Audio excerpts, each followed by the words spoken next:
सभी को आप सभी का आपके अपने इस YouTube चैनल पर हार्दिक स्वागत है। आज हम कक्षा 11 की जो अंतराल भाग 1 पुस्तिका है उसका अध्याय नंबर 1, 2 और 3 प्रस्तुत करने जा रहे हैं। तो सबसे पहले शुरू करते हैं अध्याय नंबर 1, जिसके रचयिता है मोहन राकेश। मोहन राकेश का जन्म सन 1965 ईस्वी को होता है 1925 ईस्वी को होता है और इनका देहांत 1972 ईस्वी को होता है। इनका जन्म जंडीवाली गली अमृतसर पंजाब में होता है। हिंदी और संस्कृत से एमए किया। लाहौर, मुंबई, दिल्ली, शिमला, जालंधर आदि में विविध नौकरियां की, पर मिजाज स्वतंत्र लेखन का ही रहा। अध्यापन भी किया और संपादन भी। सारिका के ये संपादक भी रहे। मोहन राकेश नई कहानी के महत्वपूर्ण हस्ताक्षर माने जाते हैं, किंतु नाट्य लेखन के क्षेत्र में उनका विशिष्ट स्थान है। नाटक के क्षेत्र में उल्लेखनीय योगदान के लिए आषाढ़ का एक दिन नाटक पर संगीत नाटक अकादमी ने सन 1959 में इनको पुरस्कृत किया। 1971 ईस्वी में नाट्य लेखन के लिए इनको साहित्य अकादमी सम्मान मिला। इंसान के खंडहर, नए बादल, जानवर और जानवर, एक और जिंदगी ये इनकी कहानी संग्रह है। अंधेरे बंद कमरे ये इनका उपन्यास है। आषाढ़ का एक दिन, लहरों के राजहंस, आधे अधूरे, पेड़ तले की जमीन ये इनके नाटक है। अंडे के छिलके तथा अन्य एकांकी, रात बीतने तक ये इनके एकांकी संग्रह है। आखिरी चट्टान तक ये इनका यात्रा वृत्तांत है। बकलम, खुद और परिवेश ये निबंध संग्रह है। बिना हाड़मास का आदमी ये बालोपयोगी कथा संग्रह आदि इनकी प्रमुख कृतियां मानी जाती है। इस अध्याय के शब्दार्थ हैं। पोल्टिस का अर्थ होता है हलवे की तरह पकाई हुई एक घरेलू दवा जो घाव पर बांधी जाती है। कृतज्ञता होता है आभार। लक्षण टिड्डियां, पंखों वाले लाल रंग के कीड़े जो दल बनाकर चलते हैं और फसल को नुकसान पहुंचाते हैं। खामखा मतलब बिना कारण या बेवजह। मरदूद होता है निकम्मा। एहतियात होता है बचाव या होशियारी। करतूत होता है काम या करनी। महरी होता है घर का काम करने वाली स्त्री। हिल हुज्जत होता है कोशिश। दस्तूर होता है रीति या तरीका। तिलिस्म होता है जादू या इंद्रजाल। संध्या होता है संध्या। झांसा होता है धोखा। बाँच होता है पढ़। तलब होता है इच्छा या मांग। सौगात होता है तोहफा या उपहार। अन्य शब्दार्थ हैं। तहाना मतलब लपेटना। संयम होता है अपने आप पर नियंत्रण। गैलरी होता है गलियारा। पतलून होता है सीधे पांचों तथा जेबों वाला एक वस्त्र। गुटका होता है छोटे आकार की पुस्तक।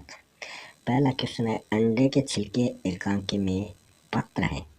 तो इस एकांकी में कुल 6 पात्र हैं, जिसमें श्याम, माधव, गोपाल ये तो भाई हैं और राधा व वीणा भाभियां हैं। माँ जमुना है। तो इसमें श्याम की जो है वो सबसे छोटा है। माधव व गोपाल उनके बड़े भाई हैं और ये 2 श्याम की भाभियां हैं और माँ इन तीनों की है जिसका नाम है जमुना। तो इसमें 3 पुरुष और 3 स्त्री पात्र हैं। वीणा ने बारिश के मौसम में हलवा बनाने के लिए श्याम से क्या मंगवाया? आधा दर्जन अंडे मतलब 6 अंडे मंगवाए। श्याम ने भाभी वीणा से कहा 4 दिन जो अंडे खा लिए हैं वे छिलकों सहित वसूल हो जाएंगे। क्यों? क्योंकि अम्मा के कान में अगर अंडों की भनक पड़ गई कि हम अंडे बना रहे हैं तो वो खाए हुए अंडे वापस निकाल लेंगे। गोपाल अंडों के छिलकों को कहाँ डाल देता था? वो अपने जो पुराने मोजे होते, जुराब होते, उनमें उन छिलकों को भर देता था। बड़ी भाभी राधा चंद्रकांता किताब को चोरी छुपे पढ़ रही थी। जब वीणा ने पकड़ लिया तो उन्होंने क्या सफाई दी कि कौशल्या भाभी ने मुझे जबरदस्ती ये किताब दे दी थी। चंद्रकांता किताब में तिलिस्म के अंदर घूमते फिरते किसको दिखाया गया है? कुंवर वीरेंद्र सिंह को। चंद्रकांता के अंतर्गत अंत में वन कन्या का विवाह कुंवर वीरेंद्र सिंह से हो जाता है क्या, ये किसने पूछा? ये राधा ने अपनी देवरानी वीणा से पूछा। आज जीजी की गुटका रामायण में उठा लाई हूँ, ये किसने कहा? ये वीणा ने अपने पति गोपाल से कहा। और वो गुटका रामायण क्या थी? चंद्रकांता किताब के बारे में कहा था। आज 2 घंटे से मेरे कमरे की छत चू रही है, ये अम्मा जमुना ने बेटे गोपाल से कहा था। जमुना ने जब वीणा से स्टोव पर रखी वस्तु के बारे में पूछा तो राधा ने क्या जवाब दिया कि श्याम के क्रिकेट खेलने के दौरान टखने में चोट लगी थी तो उसने बांधने के लिए पुर्ती से बनाई जा रही है। यह मरदूद या तो हाथ जलाएगा या फिर करंट मारेगा। तो यहाँ मरदूद किसको बताया गया है? तो जमुना ने बिजली के चूल्हे को मरदूद कहा है। तुम समझते हो कि अम्मा यह सब नहीं जानती, ये कहा बड़े भाई माधव ने गोपाल व श्याम से। सबसे बड़ा भाई माधव था। इसी के साथ ये अध्याय समाप्त होता है। अब शुरू करते हैं अध्याय नंबर 2। अध्याय नंबर 2 के रचयिता हैं मकबूल फिदा हुसैन। इनका जन्म सन 1915 ईस्वी को होता है और इनका देहांत 2011 ईस्वी को। आधुनिक भारतीय चित्रकला के प्रमुख स्तंभ माने जाते हैं। इनका जन्म सोलापुर महाराष्ट्र में सिनेमा होर्डिंग के पेंटर के रूप में इन्होंने काम शुरू किया और खुद कई फिल्मों के निर्माण से भी ये जुड़े रहे। हमेशा चर्चा और विवादों में बने रहने वाले हुसैन ने ललित कला अकादमी की प्रथम राष्ट्रीय प्रदर्शनी में प्रथम पुरस्कार प्राप्त किया। उन्हें सन 1966 में पद्मश्री से और 1973 ईस्वी में पद्म भूषण से अलंकृत किया गया। सन 1967 ईस्वी में through the eyes of A painter नामक वृत्तचित्र बनाया जो कि बर्लिन में पुरस्कृत हुआ। चर्चित चित्रकार हुसैन ने कई श्रृंखलाओं के चित्र बनाए। हुसैन ने युवा कलाकारों के लिए कला का एक नया और विशाल बाजार खड़ा किया। प्रमुख शब्दार्थ हैं मजहबी मतलब धर्म विषय से संबंध रखने वाला या वाली। पाकीज़गी मतलब शुद्धता या पवित्रता। अर्के तिहाल मतलब यूनानी दवा का एक नाम। सालन होता है शोरबादार तरकारी या रस्सेदार सब्जी। हीले होता है बहाने या टालमटोल। अत्तर होता है सुगंध या इत्र। दिलकश होता है मन को लुभाने वाला या चित्ताकर्षक। पोर्ट्रेट होता है हाथ से बनी तस्वीर। मेहतरानी होता है सफाई का काम करने वाली स्त्री। स्केच होता है चित्र। सिजदा होता है माथा टेकना, खुदा के आगे सिर झुकाना। टिंडेड पेपर होता है चित्रकला में प्रयुक्त होने वाला कागज। रोशन ख्याली होता है आज़ाद ख्याली, खुले दिमाग का अच्छे ख्याल रखने वाला। रिवायती होता है पारंपरिक। अन्य शब्दार्थ हैं अहाता मतलब चार दीवारी। रकाब होता है घोड़े की काठी का पायदान। मुश्क होता है कस्तूरी। स्केच होता है खाखा। कैनवस होता है सफ़ेद कपड़ा या पटल जिस पर चित्र बनाया जाता है। मकबूल के दादा के स्वर्गवासी हो जाने पर वह गुमसुम रहने लगा तो उनके अब्बा ने अपने छोटे भाई को उसे कहाँ छोड़ने भेजा? बड़ौदा के बोर्डिंग स्कूल में। बड़ौदा रियासत की प्रजा तो गुजराती थी परंतु राजा थे मराठा महाराजा सियाजीराव गायकवाड़। बड़ौदा शहर में दाखिल होते ही किसके दर्शन होते थे? हिज हाइनेस की पंच धातु से निर्मित मूर्ति जो घोड़े पर सवार दौलते बरतानिया के मेडल लटकाए सीना ताने हैं। सुलेमानी जमात का बड़ौदा बोर्डिंग स्कूल किसकी देखरेख में चलता था? गुजरात के मशहूर अर्के तिहाल की ख्याति वाले GM हकीम अब्बास तैयब जी की देखरेख में। बोर्डिंग स्कूल में काम करने वाले कर्मचारी गण कौन थे? मौलवी अकबर जो धार्मिक शिक्षा देते थे। कुरान और उर्दू साहित्य के वो उस्ताद थे। केशव लाल जो थे वो गुजराती ज़बान के क्लास टीचर थे। Major Abdullah Pathan scout master थे। गुलजमा खान जो थे वो बैंड मास्टर थे। गुलाम बावर्ची और बीबी नरगिस सालन गोश्त। बोर्डिंग स्कूल के मकबूल की दोस्ती 6 लड़कों से होती है जो 2 साल बाद अलग अलग दिशाओं में बट गए। एक डभोई का अत्र व्यापारी बना, दूसरा सियाजी रेडियो की आवाज़ बना, तीसरा कराची का नागरिक बनता है और चौथा मोती की तलाश में कुवैत, पांचवा बम्बई की मस्जिद का मेंबर बनता है और छठा कलाकार बनता है। मदरसे के सालाना जलसे में फोटोग्राफी कौन कर रहे थे? मुगलवाड़े के लुकमानी ट्राइपॉड पर। मकबूल को स्कूल में 10 में से 10 नंबर किस में मिले थे?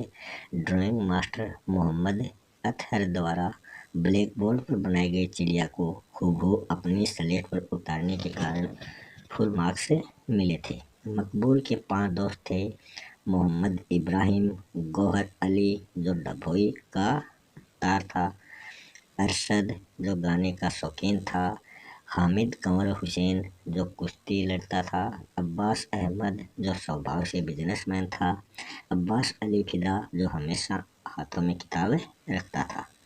2 अक्टूबर को ब्लैक बोर्ड पर गांधी जी का पोर्ट्रेट बनाने के कारण अब्बास तैयब जी ने मकबूल को काम सौंपा इल्म अर्थात ज्ञान पर 10 मिनट भाषण देने का। मकबूल के अब्बा ने अपने छोटे भाई मुराद अली से पहलवानी छुड़वाकर कौन सा काम करवाया? रानीपुरा बाजार में जनरल स्टोर, फिर कपड़े की दुकान, फिर तोपखाना रोड पर आलीशान रेस्तरां।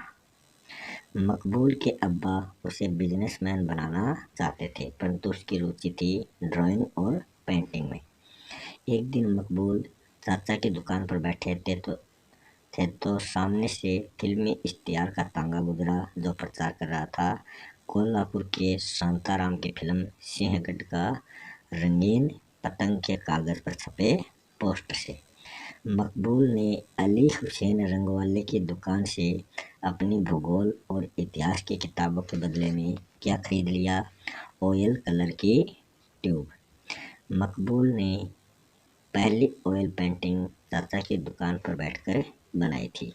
इससे चाचा नाराज हुए। वह उसके पिता से शिकायत की। बाद में अब्बा ने उसे गले लगा लिया। आगे है मकबूल जब इंदौर बाजार के करीब तांबे पित्तल की दुकानों की गली में लैंडस्केप बना रहे थे तब उनकी नज़र कहाँ पड़ी? बेंद्रे साहब पर जो टिंडेड पेपर पर गोवास वाटर कलर से ऑन स्पॉट पेंटिंग कर रहे थे। बेंद्रे को बम्बई आर्ट सोसाइटी ने चांदी का मेडल प्रदान किया।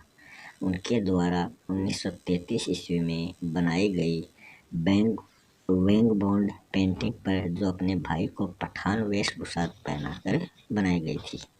बेंद्रे ने जब मकबूल की कलाकारी के बारे में अपने अब्बा को बताया तो उन्होंने क्या किया? उन्होंने अगले ही दिन बम्बई से विंसर न्यूटन ऑयल ट्यूब और कैनवस मंगवाने का ऑर्डर दे दिया। इसी के साथ ये अध्याय समाप्त हो चुका है। अभी तक आपने अगर चैनल को सब्सक्राइब नहीं किया है तो चैनल को सब्सक्राइब करें और कक्षा 9 से 12 तक गद्य से संबंधित जितने भी अध्याय हैं उन अध्यायों को इस चैनल पर आप देख सकते हैं और पद्य से संबंधित जितने भी अध्याय हैं कक्षा 9 से 12 तक वो आप इस स्टडी मेंटर चैनल पर देख सकते हैं। अध्याय नंबर 3 के जो लेखक हैं वो हैं विष्णु प्रभाकर। विष्णु प्रभाकर का जन्म 1912 ईस्वी को होता है और देहांत 2009 ईस्वी को होता है। प्रेम बंधु और विष्णु नाम से लेखन की शुरुआत करते थे। बाद में प्रभाकर भी इनके नाम में जुड़ गया। इनका जन्म उत्तर प्रदेश के मुजफ्फरनगर जिले के एक गांव में होता है लेकिन बाल्यकाल हरियाणा में गुजरा। वहीं पढ़ाई हुई। उसके बाद नाटक कंपनी में अभिनय से लेकर मंत्री तक का काम इन्होंने किया। मौलिक लेखन के अतिरिक्त विष्णु प्रभाकर 60 से अधिक पुस्तकों का संपादन भी कर चुके हैं। कहानी, उपन्यास, जीवनी, रिपोर्टाज, नाटक आदि विधाओं में इन्होंने रचना की है।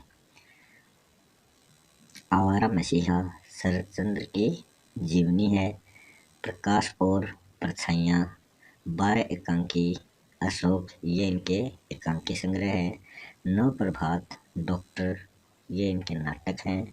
ढलती रात, सौपनमयी, ये इनके उपन्यास हैं। जाने अनजाने में, ये इनका संस्मरण है। आदि उनकी प्रसिद्ध रचनाएं हैं। विष्णु प्रभाकर की रचनाओं में स्वदेश प्रेम, राष्ट्रीय चेतना और समाज सुधार का स्वर प्रमुख रहा, जो कि सरकारी नौकरी छोड़ने का कारण बना। आवारा मसीहा के लिए उन्हें साहित्य अकादमी पुरस्कार से सम्मानित किया गया। आजीवन वे गांधीवादी विचारों से प्रभावित रहे। मृत्यु से पहले उन्होंने निर्णय लिया कि चिकित्सा के क्षेत्र में शोधरत शोधार्थियों के लिए वे अपना शरीर दान करेंगे। हुआ भी वैसा ही। मृत्योपरांत उनका शरीर अखिल भारतीय आयुर्विज्ञान संस्थान एम्स दिल्ली को सौंपा गया। इस अध्याय के शब्दार्थ हैं। नवासा मतलब बेटी का बेटा या नाती। पैरेलल बार समानांतर बाढ़ होती है, बांस की बनी एक रोक। निस्तब्धता होता है खामोशी, यायावर प्रकृति होता है घुमकड़ी स्वभाव। कृतार्थ होता है परोपकार, पुरुषार्थ या संतुष्ट अनुभव करना। अपरिग्रही होता है किसी से कुछ ग्रहण न करने वाला। स्व अल्पाहारी होता है कम मात्रा में भोजन करने वाला। अच्छन होता है घिरा हुआ। स्निग्ध हरित प्रकाश होता है ऐसा हरा प्रकाश जिसमें चमक और शालीनता हो। आंखें जुड़ने लगी मतलब आंखों में तृप्ति का भाव। पुलक होता है प्रसन्नता। विदीर्ण होता है वेदना। मनस्तत्व होता है विद्या संबंधी। पारितोषिक होता है पुरस्कार। सद्वल होता है नई हरी घास से युक्त। अपरिसीम होता है जिसकी कोई सीमा न हो। आजान बाहु होता है जिसकी घुटनों तक बाहें हो।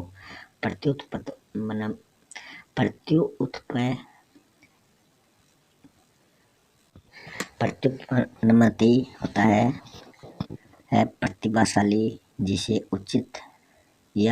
उचित उत्तर तत्काल सूझ जाए वो होता है प्रत्युत्पन्नमति। हतप्रभ विमूढ़ होता है हैरान या कुछ समझ में न आना।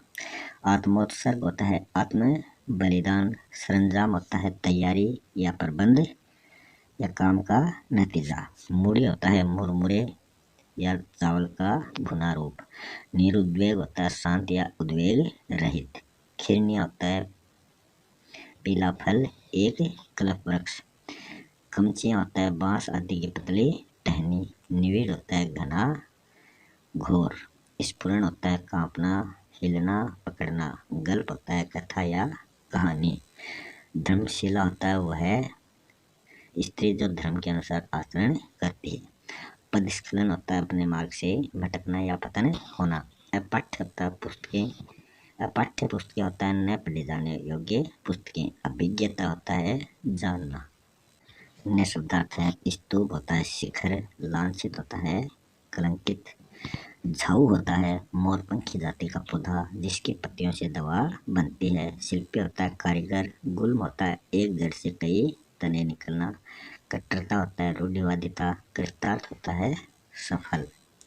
निष्णात होता है निपुण। प्रतिभा होता है बौद्धिक शक्ति। स्वर्ण होता है ढकना। वैदुर्य होता है विदुर से प्राप्त। स्निग्ध होता है स्नेहयुक्त।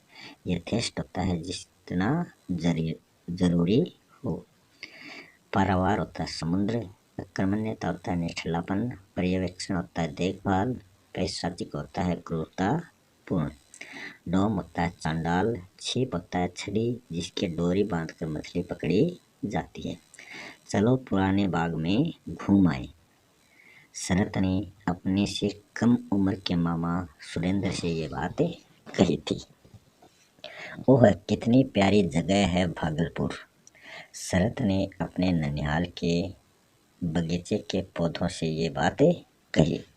शरत के पिता मोतीलाल थे यायावरी प्रवृत्ति के सौपंदर्शी व्यक्ति। शरत के जन्म के बाद उसकी माँ उसे पहली बार ननिहाल लाई। तब नाना व नानियों ने धन व अलंकार भेंट किए। नाना केदारनाथ ने सोने की तगड़ी दी। उस पीढ़ी का वह पहला लड़का था। बालक शरत का साहित्य से प्रथम परिचय आंसुओं के माध्यम से हुआ। सीता वनवास, चारों पाठ, सद्भाव सद्गुरु और प्रकांड व्याकरण आदि पंडित जी के सामने खड़े होकर सुनाना उनके लिए बहुत कठिन था। शरत व छोटे नाना के बेटे मणिंद्र को पढ़ाने के लिए उनके घर आते थे अक्षय पंडित, जिसे यमराज के सहोदर जैसा माना जाता था, जिनका मानना था कि विद्या का निवास गुरु के डंडे में होता है, इसे ले जाकर अस्तबल में बंद कर दो। नाना केदारनाथ ने मुसाई से कहा, मामा देवी के लिए, क्योंकि चमगादड़ को मारने के कारण दिया हमसे टूटा और इल्जाम मामा देवी पर आ पड़ा था। अक्षय पंडित 2 घंटे काम करके थक जाते थे। तब तंबाकू खाने सेवक जगुआ की पानशाला पर जाते तो पीछे से क्या घटना घटती। शरत की प्रेरणा से बच्चे घड़ी के समय को आगे कर देते थे। छोटे नाना अघोरनाथ द्वारा अपने बेटे मणि को पीटते देखकर छोटी नानी ने शरत को छुपा लिया, गोदाम में छुपा दिया, जहां वह 3 दिनों तक छिपा रहा। एक दिन शरत के हाथ पिता के संग्रहालय में एक पुस्तक लगी, जिसमें गुरु दंड से मुक्ति व सांप को वश में करने के मंत्र थे। वो पुस्तक थी संसार कोश। शरत के चौथे नाना अमरनाथ चोरी छिपे बंग दर्शन लाते और किसको देते थे? माँ भुवन मोहिनी द्वारा पिता के पास, बाद में अघोरनाथ की पत्नी कुसुम कामनी के पास वो ग्रंथ पहुंचा दिए जाते थे। रविंद्रनाथ टैगोर की कविता सुनकर शरत की आंखों में आंसू आए। प्रकृति तर प्रतिशोध, ये सुनकर उनकी आंखों में आंसू आए। नाना केदारनाथ ने पिता से कहा कि आप अब देवानंदपुर चले जाएं। नानी विंध्यवासिनी की टांगे से दुर्घटना होने से उनकी आर्थिक स्थिति खराब हो गई थी। इस कारण उन्होंने उनको देवानंदपुर जाने के लिए कहा। गांगुली परिवार का पड़ोसी रामरतन मजूमदार का बेटा जो शरत का मित्र बना, उसका नाम था राजेंद्र नाथ उर्फ राजू। नेक्स्ट है मोतीलाल के पिता बैकुंठनाथ चट्टोपाध्याय को मौत के घाट उतारा। इनका परिवार 24 परगना जिले के कांचड़ा पाड़ा के पास ममृदपुर का राडे ब्राह्मण था। वहां के जमींदार द्वारा झूठी गवाही देने के लिए दबाव डाला गया, परंतु उन्होंने झूठी गवाही देने से मना कर दिया, इसलिए उनको मौत के घाट उतार दिया। मोतीलाल के पिता के अंतिम संस्कार के बाद उसकी माँ उसे ले आई अपने भाई के पास देवानंदपुर बंगाल गांव में। मोतीलाल का विवाह किससे हुआ? भागलपुर के रामधन गंगोपाध्याय के पुत्र केदारनाथ की दूसरी बेटी भुवन मोहिनी के साथ। 15 सितंबर 1836 ईस्वी को 4 वर्ष बाद मोतीलाल व भुवन मोहिनी के दूसरी संतान हुई, बेटा शरत चंद्र। जो पहली संतान थी वो थी पुत्री अनिला। 150 वर्ष पहले देवानंदपुर गांव में राय गुणाकर कवि भरत चंद्र राय ने फारसी भाषा का अध्ययन किया। हरिराम राय व रामचंद्र दत्त मुंशी के सानिध्य में रहकर गांव की प्यारी बंदोपाध्याय पंडित की पाठशाला में शरत की मित्रता किससे हुई? गुरुपुत्र काशीनाथ व धीरू नामक लड़की से। शेषव संगिनी धीरू को आधार बनाकर शरत ने अपने उपन्यासों की नायिकाओं का सृजन किया। देवदास में पारो, बड़ी दीदी में माधवी, श्रीकांत में राजलक्ष्मी। एक दिन शरद सरस्वती नदी के घाट पर खड़ी डोंगी को खेता हुआ 3-4 मील दूर कृष्णपुर गांव पहुंचा। वहां बाबा रघुनाथ गोस्वामी के अखाड़े में होने वाले कीर्तन में मोहल्ले का नैन बागड़ी शरद की दादी से 5 रुपए उधार लेने आया था, बसंतपुर में रिश्ते के भाई से गाय लाने के लिए। उसने कहा कि वह इन रुपयों के बदले आपके पोते को उस गाय का दूध पिला देगा। जब रात के समय नैन बागड़ी व शरद चंद्र गाय लेकर लौट रहे थे तो जंगल में उनको चित्कार सुनाई दी। तो उन्होंने देखा कि लुटेरों ने एक भिखारी को मार डाला था। शरद बसंतपुर गांव जाना चाहता था छिप की लकड़ी खरीदने के लिए। नेक्स्ट है, शरद दुधारी छुरी लेकर गरीबों की भलाई के लिए काम करने लगा। दूसरों के बगीचों से फल और तालाबों से मछली चुराकर वह गरीबों में बांट देता था। गरीबों के सेवा धर्म कार्यों में शरद का सहयोगी बना सदानंद। गांव की ब्राह्मण बाल विधवा बेटी नीरू को शरद ने दीदी बनाया।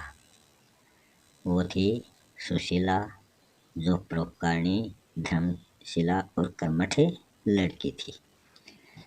32 वर्षीय नीरू का गांव वालों ने बहिष्कार किया कि एक दिन गांव के स्टेशन मास्टर ने उसे कलंकित किया और वो भाग गया।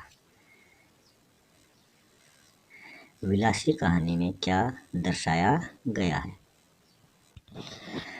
कायस्थ लड़के मृत्युंजय को एक ओझा व उसकी लड़की विलासी ने बीमारी से बचाया। बाद में उस लड़के ने उस लड़की से विवाह कर लिया तो गांव वालों ने उनका बहिष्कार कर दिया। फिर वो सांप पकड़कर अपनी जीविका चलाने लगा। एक दिन जहरीले सांप के डसने से मृत्युंजय की मृत्यु हो जाती है। तब विलासिता ने भी आत्महत्या कर ली। शरद की प्रेरक शक्ति कौन बनी? पिता मोतीलाल द्वारा लिखी गई अधूरी कहानियाँ। 13-14 वर्ष की अवस्था में गरीबी से तंग आकर शरद रेलगाड़ी में बैठकर भाग रहा था तो उसे नाना के पास किसने छोड़ा? शरद के मामा बिपिन बिहारी गंगुली के पिता अक्षय नाथ के मित्र सॉलिसिटर गणेश चंद्र ने, जो रेलगाड़ी से कलकत्ता जा रहे थे, उन्होंने उसे पकड़कर वापस उसके नाना के पास घर पर छोड़ा। शरदपुरी की यात्रा के दौरान बीमार हुआ तो उसकी सेवा शुश्रूषा किसने की? एक विधवा ने, जो अपने देवर व अपने बहनोई की चाहत का शिकार बनी हुई थी। दरिद्रता के भयानक चित्र कथाशिल्पी शरद ने खींचे हैं सुभदा रत्ना में। इसी के साथ ये अध्याय भी समाप्त हो चुका है। तो इन दोनों चैनलों पर आपको कक्षा 9 से 12 तक, चाहे वो अनिवार्य हिंदी हो चाहे वो विशेष हिंदी हो, सभी के अध्याय, पद्य से संबंधित जितने भी अध्याय हैं वो हिंदी अनुवाद सहित इस चैनल पर आपको प्राप्त होंगे। और गद्य से संबंधित जितने भी अध्याय हैं वो शब्दार्थ व क्वेश्चन आंसर सहित आपको इस चैनल पर प्राप्त हो जाएंगे। इसी के साथ ये अध्याय भी समाप्त हो चुका है। मिलते हैं नेक्स्ट वीडियो में नए टॉपिक के साथ। तब तक के लिए धन्यवाद।